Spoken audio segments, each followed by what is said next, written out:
Assalamualaikum warahmatullahi wabarakatuh. Selamat pagi dan salam sejahtera bagi kita semua. Yang saya hormati Bapak Kepala Sekolah SMA 45 Kota Bekasi, Bapak Dr. Randes Haldi Hulman Manula. Yang kami hormati Ibu Siti Rosida SPD selaku Wakil Kepala Kesiswaan. Yang kami hormati Ibu Nurul Hidayah SPD selaku Wakil Kepala Bidang Kurikulum. Dan juga selaku pembimbing ujian praktik bahasa Indonesia Ibu Nur Salisuni Kusmawati MPD. Assalamualaikum warahmatullahi wabarakatuh. Perkenalkan, nama saya Reju Gusti Ramadan dari kelas 9B. Saya adalah orang kedua yang akan menyampaikan pidato informatif yang berjudul Memahami Demonstrasi sebagai Instrumen Demokrasi yang Sehat. Demonstrasi atau unjuk rasa adalah salah satu bentuk penyampaian pendapat di muka umum yang dijamin oleh undang-undang di negara demokrasi.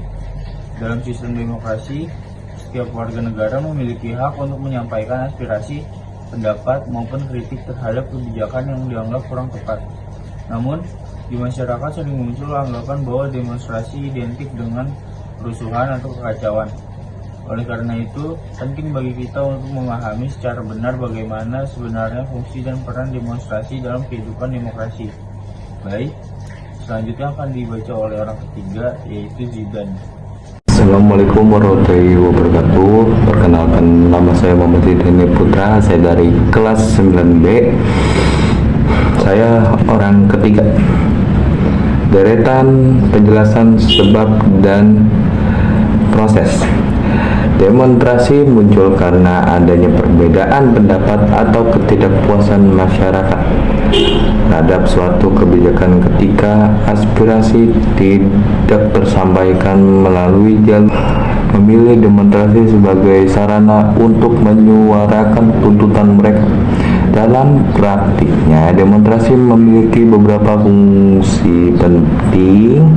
Pertama, sebagai media penyampaian aspirasi. Melalui demonstrasi, masyarakat dapat menyampaikan pendapat secara langsung kepada pihak yang berwenang. Kedua, sebagai bentuk partisipasi aktif warga negara, demonstrasi menunjukkan bahwa masyarakat peduli terhadap kebijakan publik dan tidak bersikap apatis. Ketiga, sebagai mekanisme pengawasan atau check and balance. Dengan adanya kritik dari masyarakat, pemerintah dapat mengevaluasi dan memperbaiki kebijakan yang kurang tepat. Deretan penjelas dampak dan tantangan. Meskipun demikian, demonstrasi harus dilakukan sesuai aturan hukum dan norma yang berlaku. Kebebasan berpendapat bukan berarti bebas melakukan tindakan yang merugikan orang lain. Jika demonstrasi dilakukan secara damai dan tertib, maka aspirasi yang disampaikan akan lebih mudah didengar dan dihargai. Sebaliknya, fasilitas umum atau kekerasan justru dapat menghilangkan tujuan utama demonstrasi. Di era digital seperti sekarang, informasi juga dapat dengan cepat menyebar dan mengaruhi opini publik. Oleh karena itu, masyarakat perlu bersikap bijak agar tidak terprovokasi oleh isu yang belum tentu benar. Berdasarkan penjelasan tersebut dapat disimpulkan bagaimana penting dari kehidupan demokrasi yang sehat.